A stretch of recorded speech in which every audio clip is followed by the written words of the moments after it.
Good afternoon, everyone. First of all, I would like to congratulate all of you for making it this far. Indeed, this is a different time to take the boards, but this is it. After 6 years of elementary school, 4 years in high school, another 4 years in pre-med, another 4 years in med, including your internship or valida postgraduate internship, it all boils down to this one particular battle to get this card with your name here and your picture there.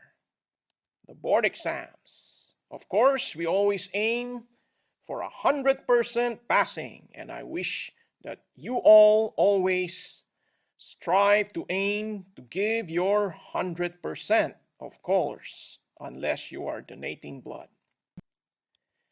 So this is it, and this is war. And as in any exams, I always approach with a war strategy. This is you right now. And let me enlarge you. And these are your topics to study for the PRC board exams. Now, my topic is this little guy over here. So I guess my advice to you is just to concentrate on these other topics. Read the book. Read your handouts.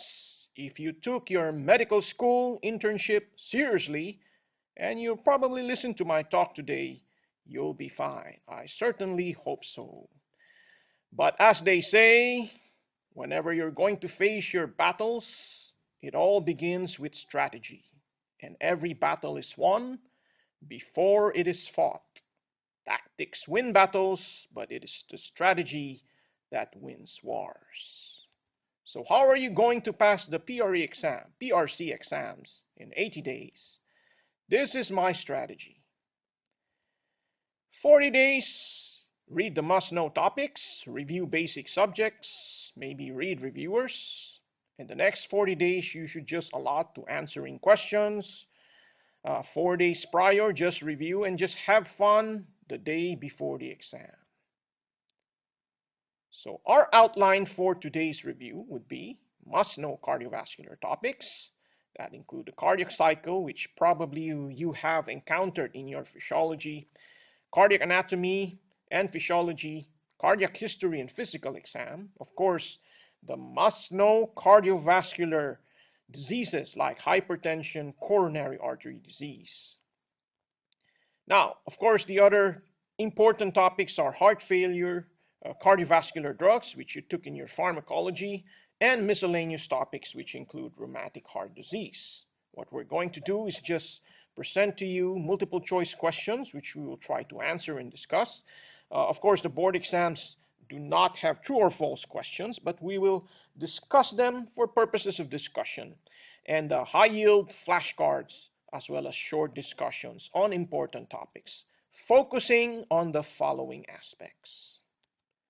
So let us begin, starting with this high-yield flashcard. The number one cause of mortality in the Philippines, according to the last Department of Health statistics, is heart diseases. You have to remember that. Now, the number two cause of mortality in the Philippines, according to the last Department of Health statistics, is vascular diseases. You can just appreciate that cardiovascular diseases indeed constitute the top two cause of mortality in the Philippines, similar to the whole world. So let's review. The mitral and tricuspid valves are also known as the atrioventricular valves. These are part of your anatomy knowledge. The aortic and pulmonic valves are also known as the, yes, you guessed it right, semilunar valves. During systole, the mitral and tricuspid valves, do they open or do they close? Now, this one you just have to understand. You don't need to memorize. So during systole, the mitral and tricuspid valves close. During diastole, the mitral and tricuspid valves open or close? They open. And during systole, what do the aortic and pulmonic valves do? So during systole, the aortic and pulmonic valves open. Let's go to a multiple choice question. Which one of the following happens during ventricular diastole? Is it A, isovolumetric contraction, B, opening of the aortic and pulmonic valves, C, atrial diastole, or D, isovolumetric relaxation? So this is part of your knowledge of physiology in your cardiac cycle. So out of all these particular parts of the cardiac cycle, it is the isovolumetric relaxation that happens during ventricular diastole. If you would recall your cardiac cycle, during systole, it consists of the phases of isovolumic contraction, followed by maximum ejection when the aortic valves or the pulmonic valves open. And this is followed by, of course, contraction, ejection of blood into the pulmonary and systemic circulation. Now, during diastole, this is when isovolumetric relaxation starts, and then followed by relaxation and reduced ejection, and then the rapid phase, the slow filling, and the atrial systole, or the atrial kick, or the booster. So remember the phases of your cardiac cycle, which you probably also need to review the Wigger's diagram. So in the cardiac cycle, during systole, the ventricles contract. The left ventricle and right ventricle pump blood to the systemic and pulmonary circulation, and it occurs after S1. While diastole, it is the period of ventricular relaxation, wherein the ventricles are filled with blood, and blood flows from the atrium to the ventricle, and this occurs after S2. So this is very important in relation to the heart sounds, so much so that the S1, the period between S1 and your S2, is your systole, which is shorter, and the period between your S2 to the next S1 is your diastole. And this is why when you listen to the heart sounds, the cardiacs, you're able to correlate it to the cardiac cycle, lub-dub, lub-dub, and that's the usual, the normal heart sounds in a patient who has a normal heart rate. It is also important to correlate the cardiac cycle with the electrical activities that occur as far as depolarization and repolarization is concerned, which is registered on your electrocardiogram. And this is very important, so much so that you need to know the different waveforms of the ECG, starting with your P wave, which reflects atrial depolarization, your QRS, which corresponds to ventricular depolarization, and followed by your ST segment and your T wave. The T wave represents ventricular repolarization. Now, of course, the circulation of blood during all these activities of the cardiac cycle, you need to review, starting from the left ventricle, when the left ventricle ejects blood into the aorta, and it delivers oxygenated blood to the different parts of the body, and from which, when oxygen is used, blood is transported back to the heart through the vena cava, back to the right atrium, and during systole, through the atrioventricular valves, delivered to the right ventricle, and this is pumped during systole to the pulmonary artery, going to the lungs for oxygenation, which brings back oxygenated blood back to the pulmonary veins, to the left atrium, and back to the left ventricle. Let's go to a multiple choice question. Which of the following pathologies will give a diastolic murmur? And this one should be easy. You should know the location or the phase of the cardiac cycle when the murmur can be heard based on your knowledge of the cardiac cycle.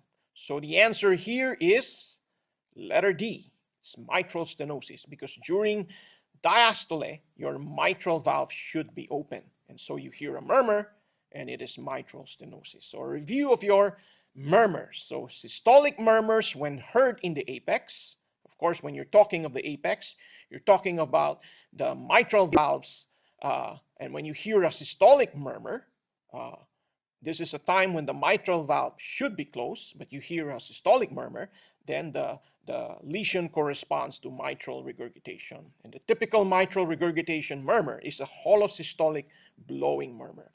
If you hear the same systolic murmur in the tricuspid area, and you know that in the cardiac cycle during systole, the tricuspid valve should be closed, but you hear a murmur, then this corresponds to tricuspid regurgitation. and it also presents with a hollow systolic blowing murmur. Now, systolic murmurs in the base will correspond to the aortic and the pulmonic valves. So you hear a systolic murmur in the aortic area, and during systole, the aortic valve should be open. But if you hear a murmur, that means there's an obstruction somewhere. So that corresponds to aortic stenosis. And the typical aortic stenosis murmur is a crescendo, decrescendo. That's the typical diamond-shaped murmur. Now, the same murmur or systolic murmur that you will hear in the pulmonic area, of course, will correspond to pulmonic stenosis, although that is quite rare. Now, systolic murmurs can also be heard, particularly in the third left intercostal space, mid-clavicular line. And this corresponds to the congenital heart disease ventricular septal defect. And it also presents with a hollow systolic, harsh blowing murmur. So these are your systolic murmurs.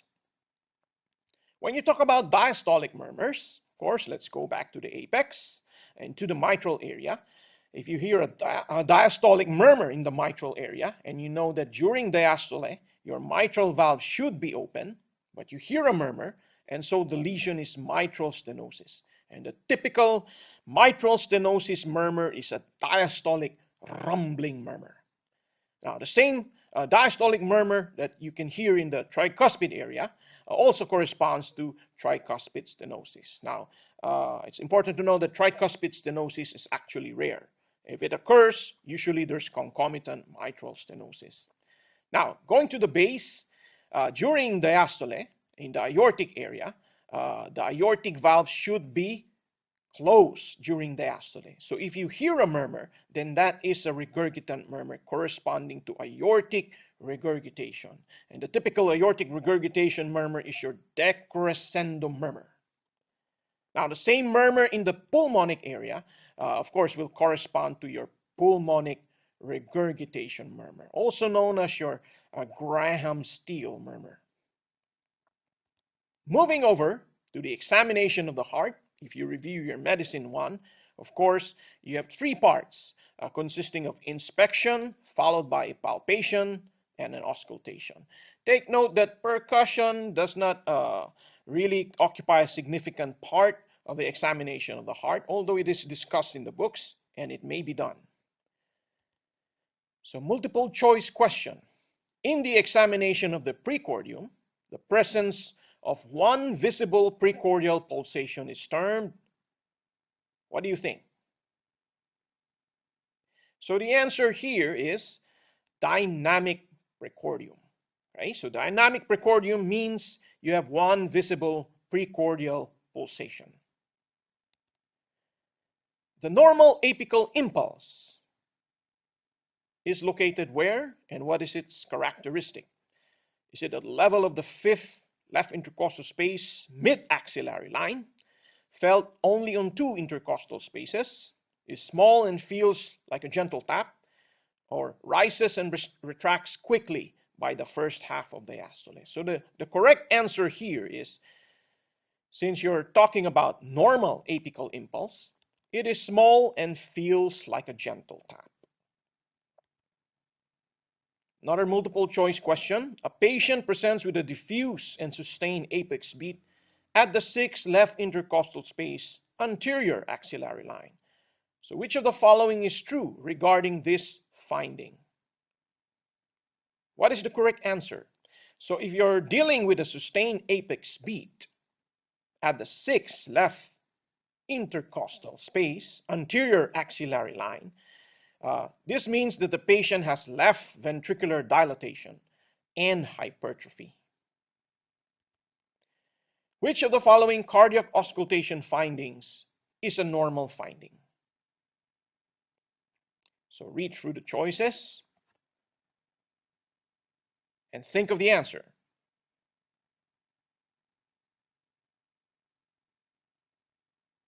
So the answer here is letter B. Loud S1 at the apex, loud S2 at the base, with S2 split on inspiration. That's the normal cardiac auscultation finding. So going back to inspection, when you inspect the precordium and you see no visible pulsation, you call that an adynamic precordium. If there's one visible pulsation, it is a dynamic precordium, while observation of two or more visible pulsation, you call that hyperdynamic precordium. Let's go back to a high-yield cardiology flashcard. Palpable vibrations due to high velocity flow across the cardiac valves, best felt by the ball of the hands, are called, so if you recall your medicine one, palpable vibrations due to high velocity flow, these are called thrills. So let's review your physical exam. Okay, so this is the heel of the hand, this is the ball, and these are the tips. So basically the tips are used to palpate localized pulsations. The ball is used to palpate for thrills, while the heel is used to palpate for heaves. So these are the areas where you will feel heaves and lifts. When you talk about heaves, it refers to a ventricular chamber. When you talk about lifts, it refers to palpable pulsation from atrial chamber or great vessels. So the aortic lift is felt on this area here, which corresponds to the aortic valve at the second right intercostal space, parasternal line. On the other side is your pulmonary artery lift, and then your left atrial lift may be felt at the third left intercostal space, parasternal line, and then you have your RV lift at the area of the left lower parasternal line, sometimes in the epigastric area, and finally your left ventricular heave, which is palpated at the apex. So aortic lift corresponds to pathologies that lead to a dilated aorta, like an aneurysm, while an LA lift will correspond to a dilated left atrium. Of course, what does a PA lift correspond to? A dilated pulmonary artery that you will see in pulmonary hypertension. And when you talk about a right ventricular heave, this is a finding in right ventricular hypertrophy, while an LV heave is a finding in left ventricular hypertrophy. Let's go to a high-yield cardiology flashcard. An accentuated P2 component of the second heart sound is due to what condition? So when you talk about an accentuated P2, this corresponds to pulmonary hypertension. Multiple choice question. The loudest murmur without the thrill is, if you recall your physical examination, you have actually a grading of murmurs. So the answer here is a grade 3 murmur. So reviewing the classification of murmurs, you range from grade 1, which is the faintest murmur that can be heard under an optimal condition, and up to grade 6, a murmur audible with the stethoscope held off the chest wall. Take note that the loudest murmur without a thrill is your grade 3 murmur. And any murmur from grade 4, 5, and 6 occurs with a palpable thrill. So let's review our murmurs. So mitral stenosis murmur presents with a mid-diastolic rumbling murmur. Usually starts with an opening snap. Mid-diastolic rumbling murmur followed by pre-systolic accentuation when the patient is in sinus rhythm. Of course, other findings by your physical exam would include the following. There's usually concomitant right ventricular hypertrophy, and that is observed with a right ventricular heave. Of course, in mitral stenosis, the left atrium dilates, so you will feel a left atrial lift. Usually, there's concomitant pulmonary artery hypertension, and that's why you will have a PA lift. And there's a loud pulmonic component of the S2 at the base, corresponding to pulmonary hypertension. For mitral regurgitation, of course, this is a murmur also heard at the apex, sometimes radiating to the base, to the lateral area. So this is a holosystolic murmur that usually occurs from S1 to S2, And other findings by physical examination, you have concomitant left atrial enlargement, and so you will have a left atrial lift. And there's a displaced apex beat to the 6th left intercostal space anterior axillary line, which is diffused. Aortic stenosis, as I mentioned earlier, presents with a systolic crescendo-decrescendo murmur. This is best heard maximally at the 2nd right intercostal space, your aortic valve area, with radiation to the neck. Let's go now to a multiple choice question.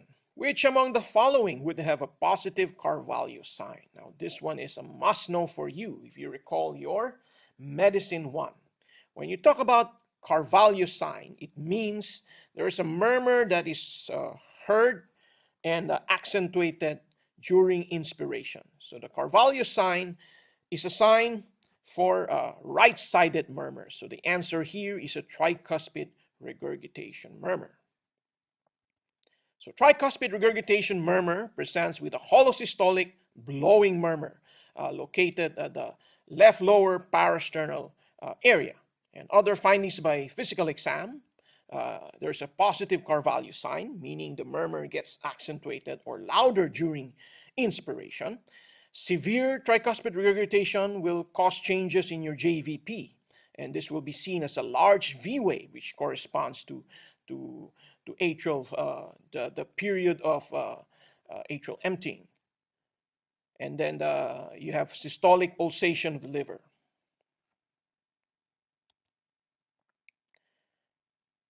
High-yield cardiology flashcard.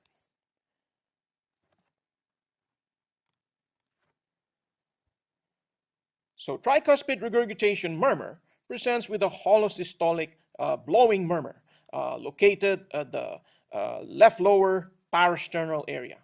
And of course, other findings by physical examination, you have a positive Carvalho sign, which means the murmur gets louder on inspiration. And there's, for patients who have severe tricuspid regurgitation, there's a large V wave on your jugular venous pulsation, which corresponds to the phase of atrial filling.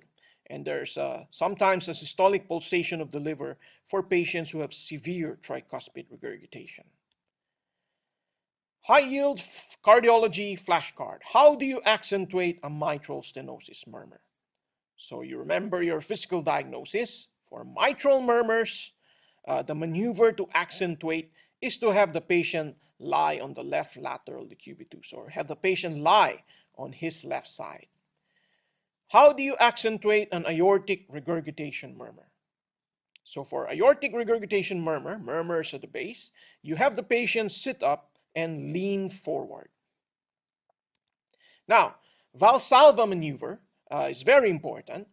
This is one of the maneuvers that can at least help you accentuate or decrease certain murmurs. Most murmurs and sounds diminish in intensity during Valsalva maneuver, and this is because of decreased ventricular filling and cardiac output. But there are two particular exceptions here. So there are two murmurs that get accentuated on a Valsalva maneuver. So the first one is a mitral valve prolapse. During Valsalva maneuver, the click becomes earlier. And of course, the second condition is hypertrophic obstructive cardiomyopathy. So these two conditions will cause, there will be an increase in intensity and duration of the murmur during Valsalva. Let's go now to a multiple choice question. Inspiratory splitting of S2 is due chiefly to, what do you think? Now, all of these answers are actually correct, but the best answer, the factor that really causes inspiratory splitting of S2, this is your delay in your P2. So try to review the physiology of splitting of the heart sound. So go back to a high-yield cardiology flashcard. What congenital heart disease causes fixed splitting of the second heart sound? So fixed splitting of the second heart sound is the hallmark auscultatory finding in patients who have atrial septal defect. So remember that. So what congenital heart disease causes a continuous machinery-like murmur, which occurs in systole and diastole. So this is the typical murmur that you see in PDA, or patent ductus arteriosus. So let's review your PDA, continuous murmur that occurs both in systole and diastole, sometimes also in some conditions known as to and from murmurs. Of course, other differentials are the following: your aortopulmonary window, arteriovenous fistulae, as well as certain other less common conditions. Multiple choice. A 60-year-old patient presents with the following auscultatory findings: S1 loud at the apex, S2 soft at the apex, positive S3, no murmurs. So the question is, which of the following statements is correct regarding the findings of this patient? So this patient has a loud S1 at the apex, which is normal. The S2 is soft at the apex, and there is an S3. So what does an S3 correspond to? So the answer here is letter C. Okay? S3 most likely indicates heart failure. In fact, that's one of the findings or major findings in patients who have congestive heart failure. Let's go back to a flashcard. The ideal BP cuff size should encircle at least how many percent of the arm? This is going back to your physical diagnosis. So it should be 80% of your arm. Multiple choice question.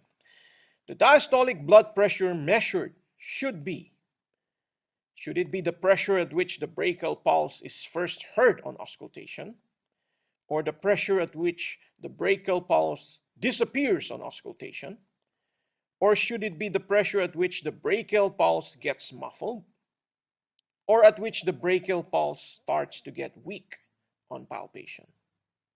So the answer here is letter C, the pressure at which the brachial pulse disappears on auscultation. And that's where you record your diastolic blood pressure. So reviewing the technique of blood pressure measurement, your systolic blood pressure is the pressure at which the brachial pulse can be first palpated or heard on auscultation, corresponding to your Korotkov phase 1. Diastolic blood pressure corresponds to the disappearance of the pulse on auscultation in most patients, corresponding to your Korotkov phase 4. Now let's start with some of the important conditions that you will encounter in cardiology. And of course, hypertension is probably one of the more important and common conditions that you will encounter in clinical practice. Currently, there are a lot of classification, but we still base the classification on the JNC7, the Joint National Committee, the 7th one, classifying the hypertension into the following. So normal blood pressure is less than 120 for systolic blood pressure and less than 80 for diastolic blood pressure. Pre-hypertension are the following: between 120 to 139 systolic blood pressure and 80 to 89 diastolic blood pressure. So stage 1 hypertension corresponds to the following levels: 140 to 159 systolic blood pressure, or 90 to 99 diastolic blood pressure. And anything above that corresponds to stage 2 hypertension. Now, there are a lot of guidelines that have evolved. You have the ESC guidelines, you have the American guidelines, you have the 2017 ACC and American Heart Association guidelines. At your level, for your purpose, you just have to remember that if your blood pressure is 140 to 159 systolic or 90 to 99 diastolic, then you classify that as stage 1 hypertension. And anything above that is stage 2. So let's start with this flashcard. The condition characterized by both transient and persistent elevations in blood pressure commonly seen when it is taken in the physician's office or hospital, but with normal blood pressure rhizome, is called what? So this is what you call white coat hypertension. All right? All right. Now, it's important to also remember the physiology, the factors that are involved in the pathophysiologic mechanism in the development of hypertension. Now, this one is a crowded slide, but just to summarize the mechanism, which you probably also encounter in your physiology and pathology, it deals with 4 basic general mechanisms. Number 1 is an excess in sodium intake. And equally related to that would be patients who have renal sodium retention. So basically dealing with sodium. Stress is another factor that relates to overactivity of your sympathetic nervous system. And then, of course, one of the more important mechanisms is the excess activity of your renin-angiotensin system. And then lastly, of course, your endothelium-derived factors. So out of these physiologic factors that contribute to your blood pressure, which you all remember to be the equivalent of your cardiac output times your peripheral resistance, the first mechanism is your renal mechanism, or your sodium or salt mechanism. The second mechanism is your adrenergic nervous system. The third important mechanism is your renin-angiotensin and aldosterone system. And finally, your endothelium-derived factors contribute to your vascular mechanism.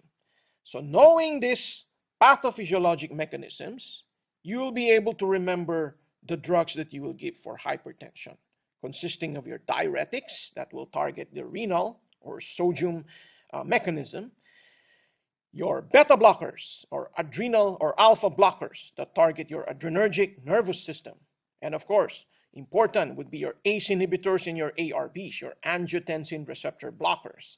And then finally, your vascular mechanism, which is targeted by your calcium channel blockers.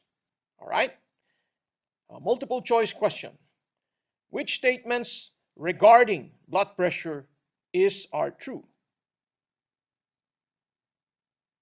Now, this one is very easy. The answer here is all of the above, right? So blood pressure is related to the risk of cardiovascular disease, okay? And it has a positive correlation with the risk of myocardial infarction and heart failure. And that's why you need to control the blood pressure, even if the patient is symptomatic. More importantly, there's a positive correlation with the risk of stroke. So these are the complications that you want to prevent when you treat your patient with blood pressure. You're not just targeting the number, you're trying to decrease cardiovascular morbidity and mortality. So each increment of 20/10 millimeter mercury doubles the risk of cardiovascular disease across the entire blood pressure range. So your blood pressure is positively correlated with the development of myocardial infarction, stroke, as well as heart failure. And hence, control of your blood pressure will lead to a decrease in myocardial infarction, reduction of stroke, and reduction of heart failure, right? And there's scientific evidence proving such.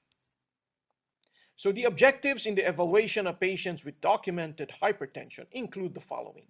You need to assess the lifestyle and identify other cardiovascular risk factors or concomitant disorders that will affect prognosis and guide treatment. You need to reveal identifiable causes of high blood pressure. And number 3, you need to assess the presence or absence of target organ damage and cardiovascular disease. Now, you recall that there are 2 types of hypertension as far as classification is concerned. You have the primary or essential hypertension, which has no identifiable secondary cause. And you have a secondary hypertension, which has secondary causes.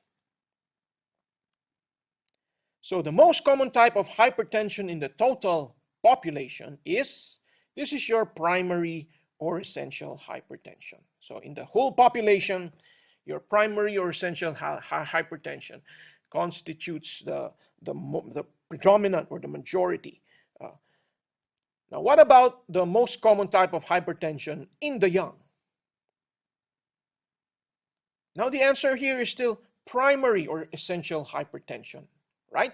So while we all think the secondary hypertension indeed obviously becomes more common in the young, but still the most common is still the primary or essential type of hypertension, constituting 90% of all causes, while secondary constitute only 10% of these causes.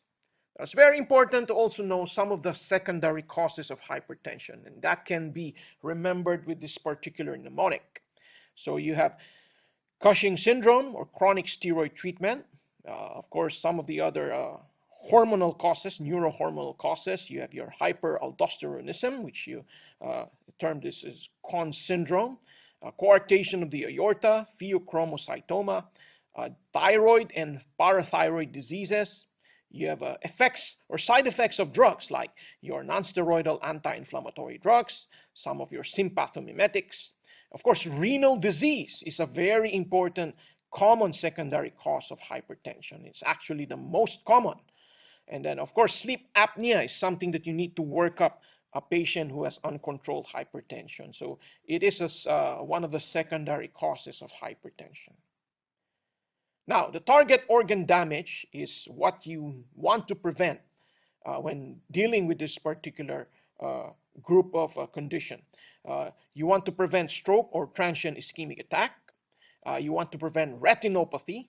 As far as the heart is concerned, you want to prevent these target organ damage, your left ventricular hypertrophy, the development of angina or myocardial infarction, heart failure, of course, chronic kidney disease, and peripheral arterial disease. So when you work up these patients, these are the routine tests that are necessary. You have your electrocardiogram, your urinalysis, of course, blood glucose to check for the glucose status of the patient, hematocrit, and several other laboratory parameters like your serum potassium, creatinine to check the renal status, corresponding GFR and calcium, and of course your lipid profile. Optional tests include the following: your urinary albumin excretion or albumin creatinine ratio. Let's go back to a flashcard. The target BP in hypertension treatment is what? So the target BP in all patients should be less than 140/90 millimeter mercury. Okay, so reviewing the algorithm for the treatment of hypertension, okay, you always start with lifestyle modifications, right? Now, when your patient is not at goal blood pressure, you're not able to achieve less than 140/90 millimeter mercury, and of course you target a lower blood pressure for those who have diabetes or chronic kidney disease, a target of less than 130/80. When you're not able to achieve this, then that's the time you start pharmacologic treatment. So in the pharmacologic treatment, you have the following options, right? There's such a thing as compelling and without compelling indications. When you're only dealing with stage 1 hypertension, then you have the following that you can consider: your ACE inhibitors, your ARBs, beta blockers, calcium channel blockers, or a combination. And this is particularly the same drugs that you will use in stage 2 hypertension, in which you can have an option to combine. If there are compelling indications, then there are certain conditions that will compel you to use a particular group of drugs like beta blockers, calcium channel blockers, ACE inhibitors, and ARBs, such that diabetes is a compelling indication to use ACE inhibitors or ARBs. Patients who have angina, that's a compelling indication to use a beta blocker, etc. So the way to simplify the pharmacologic treatment in hypertension is just to memorize the first 5 letters of the alphabet: A, B, C, D, and E. So A corresponds to your ACE inhibitors or ARBs, while B would be your beta blockers, C is your calcium channel blockers, and then a D corresponds to your diuretics. Now, these are the 4 groups of drugs that I mentioned earlier that will target each mechanism, pathophysiologic mechanism of your hypertension. Now, E corresponds to what? Etc.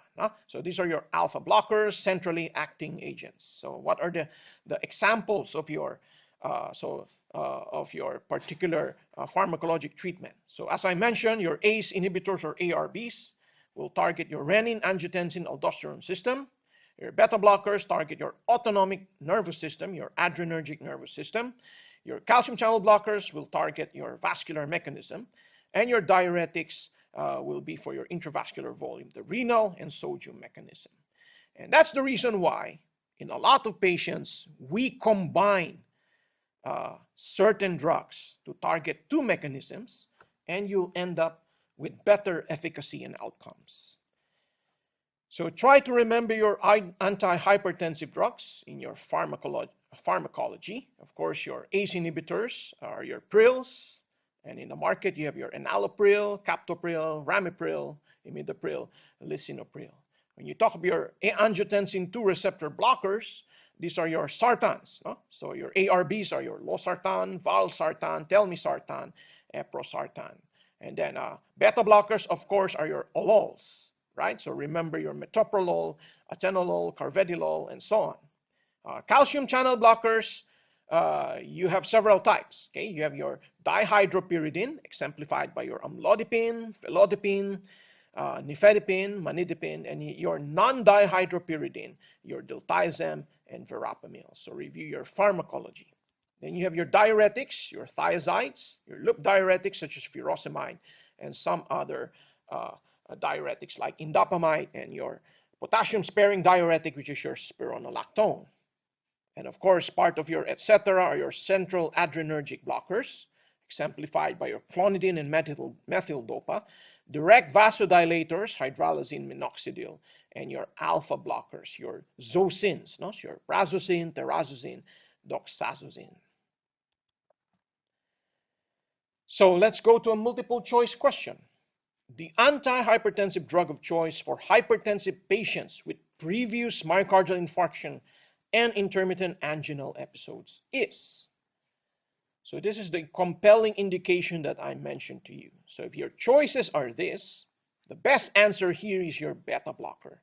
Your beta blocker will target your hypertension and will also target patients who have previous myocardial infarction, decreasing morbidity, and will also target the anginal episodes.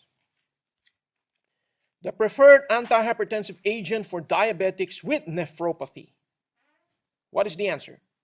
So here, the compelling indication is diabetes with nephropathy, and so the answer is an ACE inhibitor.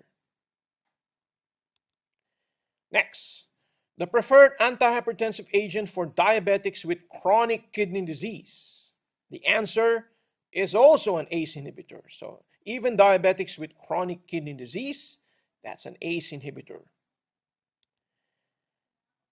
The best antihypertensive treatment for a 65-year-old female hypertensive patient with albuminuria in the urinalysis. Okay, very important. Proteinuria, compelling indication, is a RAS blocker. No? So either an ACE inhibitor or an ARB. One of the following physical examination findings signifies a hypertensive emergency. So you should know what conditions constitute a hypertensive emergency. So the answer here is letter A, papilledema on fundoscopy. Because these other choices, your blood hemorrhages on fundoscopy, sustained apical impulse, apical holosystolic murmur, may be chronic changes in hypertension, but they are not findings that signify a hypertensive emergency. The drug of choice for hypertensive emergency is, this should be easy. So among the choices, intravenous nicardipine, if you would recall your rotation in medicine, is what we use for hypertensive emergency. Now this is the best answer if these are the choices, but if your choices are these one, then the answer here is letter A, IV nitroprusside. All right? So in fact, that's the drug of choice for hypertensive emergency. Unfortunately, it's not available all the time. No? So hypertensive crisis consists of your hypertensive emergencies, which are characterized by large elevations of your systolic blood pressure, usually more than 180 millimeter mercury, or diastolic blood pressure more than 120 millimeter mercury, associated with impending or progressive organ damage. Okay, characterized by the following: major neurological changes, the development of hypertensive encephalopathy, of course stroke or intracranial hemorrhage, acute left ventricular failure, pulmonary edema, dissection, renal failure, and eclampsia. These are your hypertensive emergencies. When you talk about hypertensive urgencies, these are isolated large blood pressure elevations without acute organ damage. Usually they are associated with treatment discontinuation or reduction, as well as stress and anxiety. So as far as treatment is concerned, your hypertensive emergency will require immediate but controlled reduction of blood pressure. It should be done within 1 hour, and you require the admission of the patient for parenteral drug therapy. Hypertensive urgencies, on the other hand, can be treated more slowly and may be treated as an outpatient. The goals of therapy for hypertensive crisis would be to reduce mean arterial pressure by 10 to 15%, and or to a diastolic blood pressure of 110 millimeter mercury within the hour. This is very important. Of course, those who have aortic dissection will require more rapid lowering. So once initial reduction is achieved, then you can transition to oral agents. And the drug of choice for initial therapy often depends on the end organ system which is affected and on the presence of comorbidities. So this is a tabulation of the parenteral drugs for hypertensive emergencies. Of course, the drug of choice would be your nitroprusside. Okay, you also have your nitroglycerin that can be given intravenously. And of course, what we have is your intravenous nicardipine, which is used quite commonly. But try to remember also the other particular drugs for your hypertensive emergency, such as your phenoldopam, your hydralazine, your phentolamine, esmolol, and your labetalol. So hypertensive urgencies, on the other hand, can generally be managed with oral medications and require blood pressure lowering over 24 to 48 hours. Now, it is important to prevent too rapid lowering due to autoregulation of flow by pressure in the following organs: your brain, your heart, and your kidneys. Let's go to a flashcard. What antihypertensive drug is preferred for patients with prostatism? So we're talking about patients who have benign prostatic hypertrophy. So this is actually a compelling indication to give your alpha blockers, your prazosin, your terazosin, because this antihypertensive agent have another effect in decreasing your prostate size, and so you can actually use them for patients who have BPH. In fact, they are also used even for patients who do not have hypertension but have BPH, because they can help in decreasing the prostate size. What antihypertensive drugs are preferred for pregnant patients? So a review of your obstetrics knowledge. The drugs for pregnant hypertension are your hydralazine and your methyl-dopa. So we usually give methyl-dopa as a maintenance, first-line maintenance for this patient. Let's go to a true or false question. Okay, so thiazide diuretics should be used cautiously in gout or a history of significant hyponatremia. The answer here is true. So in fact, the side effect of your thiazide diuretics are hyperuricemia. So you can precipitate gout, and it can even induce hyponatremia. That's why we try to avoid it as much as possible in elderly patients. Beta blockers may be given in patients with asthma, reactive airways disease, or second or third degree heart block. The answer here is false, particularly because of the second or third degree heart block. Those are contraindications to give beta blockers. ACE inhibitors and ARBs are contraindicated in pregnant women or those likely to become pregnant. True or false? So the answer here is true. So it is contraindicated in pregnancy because of its association with vascular anomalies. So ACE inhibitor should not be used in individuals with a history of angioedema. That is true. That is one of its contraindication also. And lastly, aldosterone antagonists and potassium-sparing diuretics can cause hyperkalemia. That is also true. Yeah, that is one of its side effects. Flashcard. The most common cardiovascular cause of blindness is, what do you think? It is this one. Love, no? So, pag malas daw kayo sa love life, swerte kayo sa exams. So, some of you who do not have a boyfriend or girlfriend here, maybe you will pass the board exams, no? So, but if your heart will stop breaking. So, those with a broken heart, then magpa-refer na lang kayo sa cardio. Alright? So, similar to a war, when answering multiple choice questions in the board exams, strategy is very important. You have to think hard, you have to analyze, strategize, just like during your clerkship and internship. Do you remember the time that you lost a specimen in the surgical operating room? And of course, the consequences would be very grave. Baka mag-repeat rotation kayo. You need to find that particular specimen. Alright? And so you try to develop your first strategy.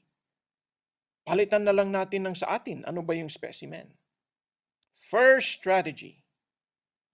And you try to think hard and deep, try to analyze, and you realize it's this specimen. And then furthermore, you are the only male in the group. What are you going to do? Analyze, strategize, and think of a better strategy. All right? So the board exams is all about strategy. Choose the right one. So this is the end of part 1. We'll have a break and we'll be right back.